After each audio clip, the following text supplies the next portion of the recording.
Kasus kekerasan seksual yang dialami oleh sejumlah santriwati di Jombang, Jawa Timur ini sebenarnya telah terjadi sejak 2017. Sudut pandangku tentang mereka yang banyak tanya tanpa membaca, katanya sekolah tapi otaknya mana, tolong diubah pola. Assalamualaikum warahmatullahi wabarakatuh. Welcome again. Bahasanya welcome again. Selamat siang. Di Pernah sini kompak tenan tadi. Ya, oke. Selamat datang kembali di channel kita, di pembahasan kita di sudut pandang. Kali ini kita mau membahas apa, Fir? kita di sini bakalan ngebahas tentang hal yang banyak banget nih terjadi lagi sekarang, lagi viral banget nih, lagi booming banget, yaitu pelecehan seksual. Kan banyak banget kan sekarang Ya. cewek-cewek yang jadi korban.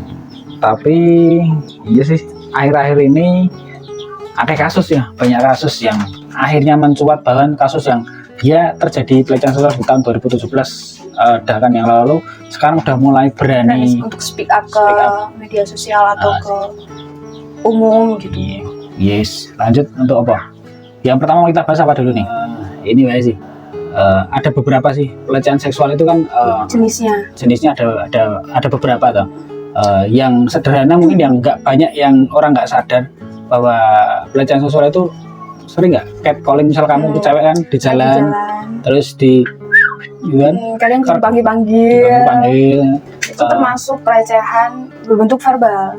ternyata itu pelecehan ya, bahkan kita sepengetahuan kita terlebih cowok itu menurut kita hal wajar ya, tapi ternyata itu menjadi salah satu jenis pelecehan seksual kan. Iya, apalagi kalau semisal ceweknya atau yang di catcalling tuh merasa dirinya direndahkan atau merasa kayak itu mengganggu, itu udah masuk ke itu pelecehan seksual. Ya. Sekarang banyak, gak cuman di kota-kota, kan di desa juga banyak. Kadang semisal lagi kumpul, lagi ada cowok kumpul gitu, terus ada cewek lewat gitu, pasti kayak gitu. Catcalling, pelecehan seksual. Oke lah, terus pelecehan seksual, jenis pelecehan seksual apa lagi? Yang kedua, pelecehan seksual berbentuk non-verbal. Non-verbal itu apa? Bisa sentuhan fisik atau apa-apa gitu. Itu yang sering dilakukan ya, Iya, ini yang memang banyak paling mencuat kasus bahaya. kan. Yang paling bahaya kan itu berarti tindakan. Tapi sampai menyakiti kan banyak. Yang banyak kasus sekarang kan memang sampai menyakiti juga kan, kekerasan seksual seperti itu. Setelah jenisnya kita lanjut bahas tentang ini, Fir, apa sih tadi? Kasus. Nah, nggak sebelum kasus kita ini, menurut versi cewek, kenapa bisa terjadi pelecehan seksual? Menurut versi cewek, Kenapa kok bisa terjadi pelecehan seksual? kalau dari cewek ya, mungkin cowok mikirnya kayak baju cewek mengundang gitu kan.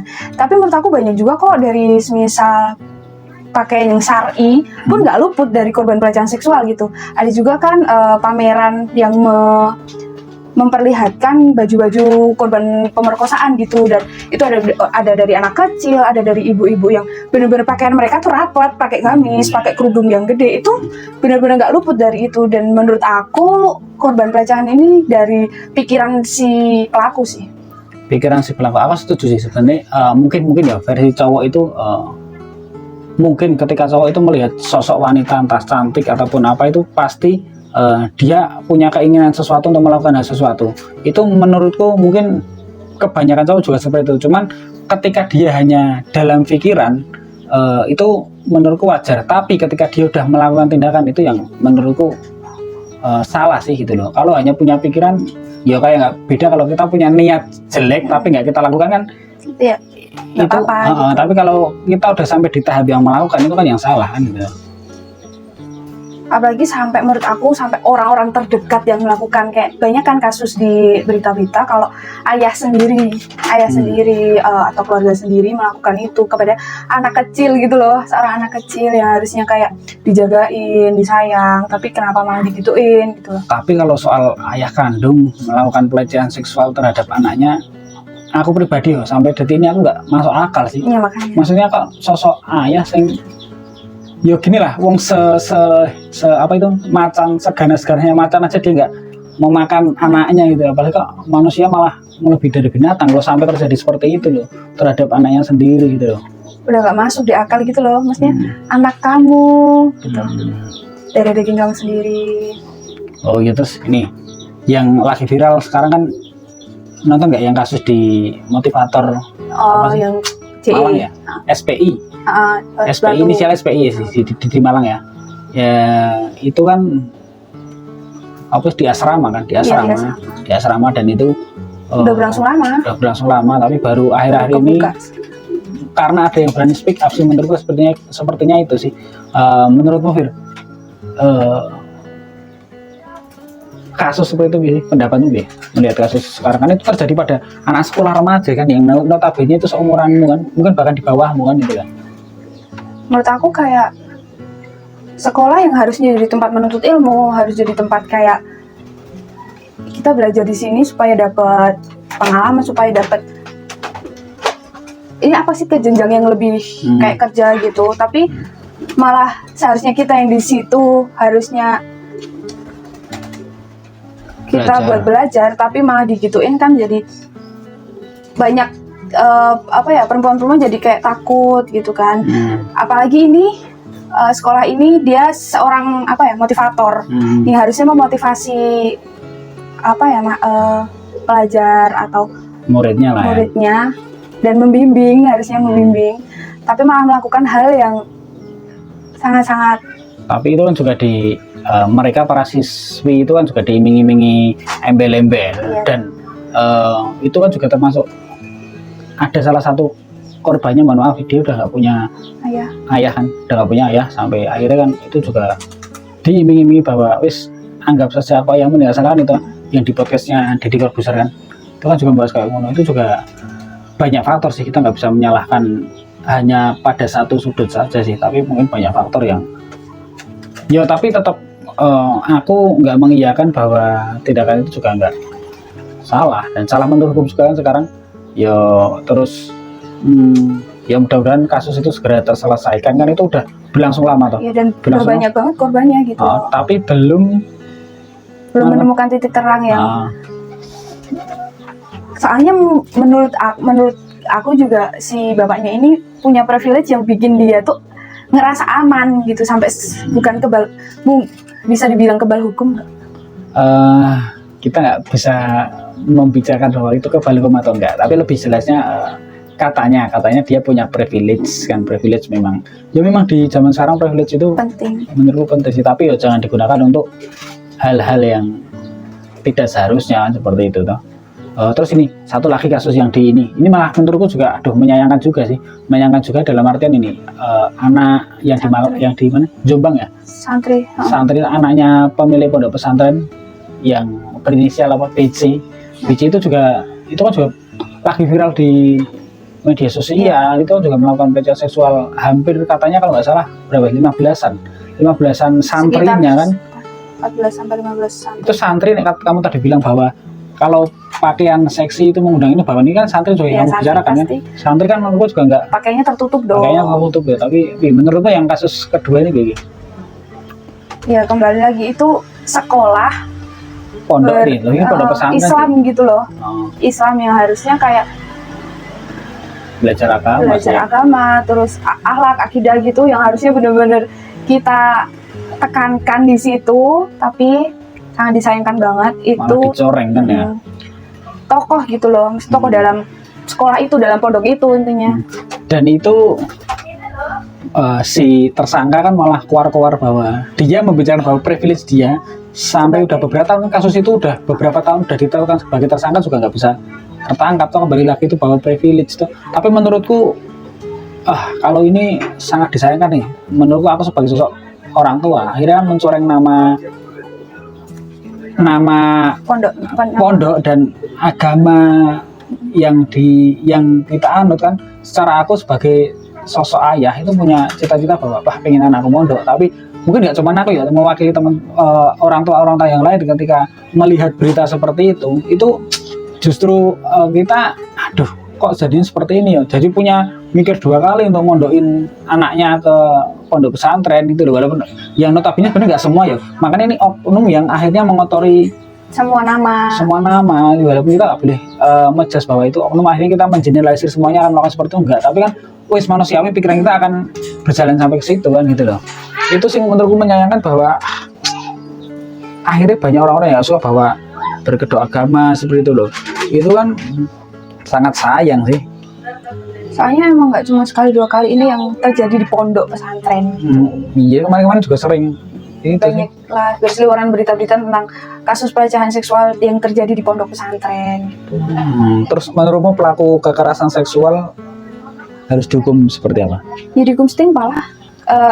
Banyak juga yang kayak memiliki ide buat hukuman maaf mati gitu. Tapi menurutku ya yang penting dihukum yang setimpal sama apa yang dia lakuin. Tapi kan setimpal juga masing-masing. Menurutku sebenarnya aku sih dihukum sesuai hukum yang berlaku di negara kita sih. Aku kan juga mengapresiasi terkait kekerasan seksual, negara kita itu juga harus mengapresiasi bahwa mendorong terkait isu-isu kekerasan seksual, atau salah satunya juga terkait undang-undang kekerasan seksual juga, negara kita juga Sudah mulai menegakkan yang ya dari dulu udah menegakkan sih, tapi lebih ke sekarang lebih ke menjadi isu yang akhirnya diperhatikan juga kan. lebih diperhatikan. Dan ya semoga ke depan kasus-kasus seperti itu udah nggak sering terjadi lagi, bahkan kalau bisa nggak terjadi lagi lah. Terutama yo aku sebagai seorang bapak sing punya anak cewek akhirnya kan juga was-was, terlebih kamu juga sing cewek kan akhirnya mikir kan, mau apa juga mikir kan, takut gitu. Jadi nggak bebas buat mengekspresikan dirinya gara-gara takut pikiran cowok gini. Iya sih, tapi itu juga salah satu nih menurutku versi cewek juga, apa korban, aku menurut si korban itu mungkin juga karena takut untuk melapor. Harusnya kita ada dorongan bahwa speak up itu penting. Kita mendidik dari lingkungan kita itu harus berani speak up sih. Apapun ketika kamu benar harus berani speak up. No? Tapi aku lihat juga di podcastnya Deddy Corbuzier, si korban pernah melapor ke ketua yayasan, tapi nggak ada apa-apa kan, nggak ada tindakan yang diambil. Ya kembali lagi masalah privilege lagi kan. Tapi kan nanti kita beruntung juga di media sekarang kan, akhirnya bisa membantu kasus-kasus seperti itu. Nanti bukan membantu untuk menyelesaikan, tapi minimal dengan terblow up-nya, mengangkat itu akhirnya diproses. Jadi diperhatikan gitu. Nah, diperhatikan sih, bukan karena bukan banyak. Nanti kan kita bukan ngejudge dari Polri, tapi lebih ke bukan karena viral baru di itu, tapi lebih ke notice lah ya, notice bahwa ini ada kasus seperti ini, akhirnya diproses sih. Yuk kita tunggu aja kasus yang di Batu itu mungkin nanti kelanjutannya seperti apa sih. Tapi buat apa sih, kayak cewek-cewek yang berani speak up tentang ini loh aku dilecehin gitu, bener-bener hebat sih menurut aku. Soalnya dia dilecehin pun pasti ada trauma dong dalam diri dia sendiri, dan dia melawan ketraumaan dia buat cerita ke orang-orang, buat kayak hati-hati buat kalian gini, dan buat nyari keadilan gitu loh. Itu menurutku hebat sih. Berarti mungkin ya aku nggak ngerti trauma cewek yang bisa jadi sampai depresi ya ketika terjadi itu ya. Aku nggak tahu sih psikologi cewek seperti apa ketika kayak ngono. Itu sih hebat buat yang udah. Ya memang harus kalau bisa sih ketika korban harus kayak ngono sih, harus berani speak up minimal ketika udah terjadi pada dirinya, jangan terjadi sama orang lain kayak ngono.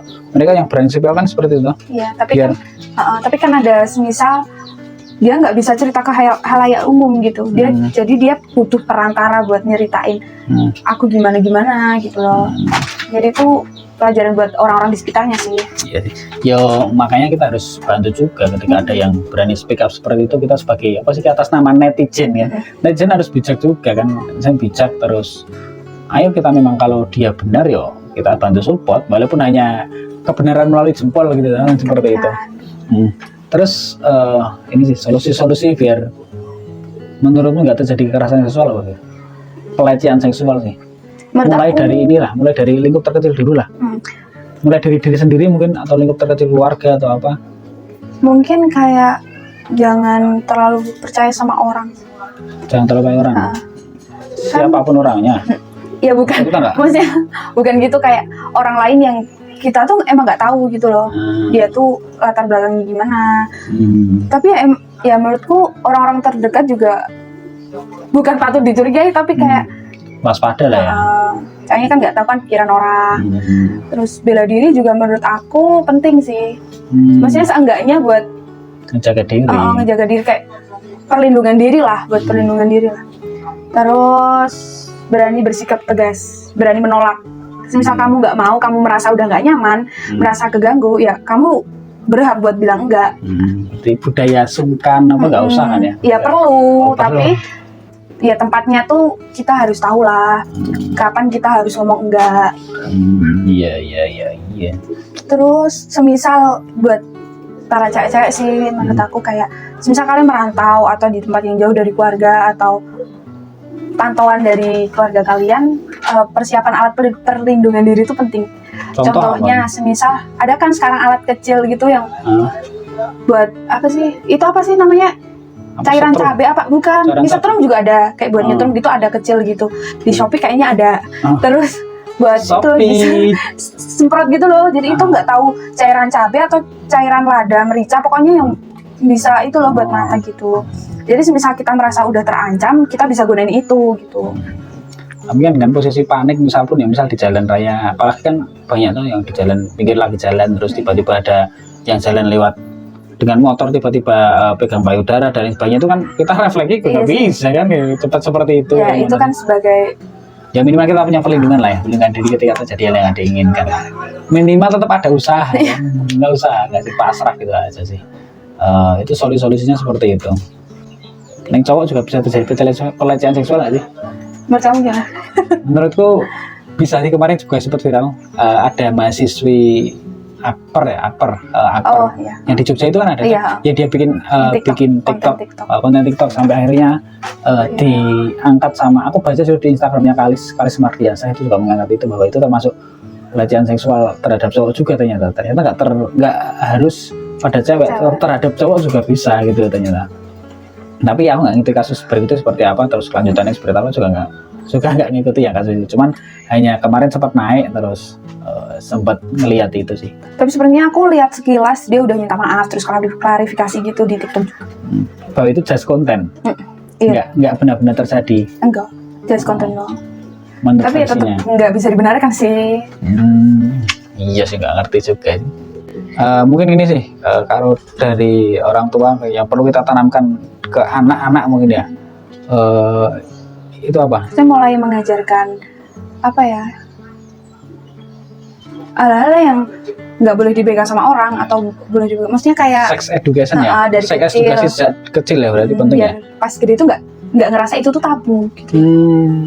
Di sekolah juga harusnya perlu, Oh, itulah perlu. tapi kan Tapi kan ada pelajaran biologi tuh, ya biologi juga, tapi nggak sampai bukan atau nama sex education mungkin ya. Jadi sex edukasi, tapi kan banyak orang tua masih bahkan tabu bicara bahwa sex education terhadap anak kan. Tapi ternyata di era sekarang itu memang benar-benar perlu ya, sex sih, education. sangat penting gitu. Bahasan kita berikutnya sex education ya. Oke, Oke, ya cukup segini atau lanjut? cukup, Cukup. Closing statement apa? silahkan. Oh, silahkan. Ya kembali lagi sih, pelecehan seksual itu terjadi, kalau pernah nonton Benny RCTI ya, kejahatan itu terjadi bukan karena ada niat pelakunya, tapi juga karena ada kesempatan. Oke, cukup sekian dari kami. Jangan lupa tetap tonton, subscribe, share, komen di bawah. Menurutmu, untuk teman-teman, apa sih yang harus kita lakukan terhadap atau isu-isu kekerasan seksual di era sekarang? Pendapat kalian apa, teman-teman? Yes. Bisa di komen. Nah, komen di bawah pendapat kalian ya teman-teman ya. Yuk kita cukupkan, kita akhiri dulu. Assalamualaikum warahmatullahi wabarakatuh. Terima Thank kasih. you.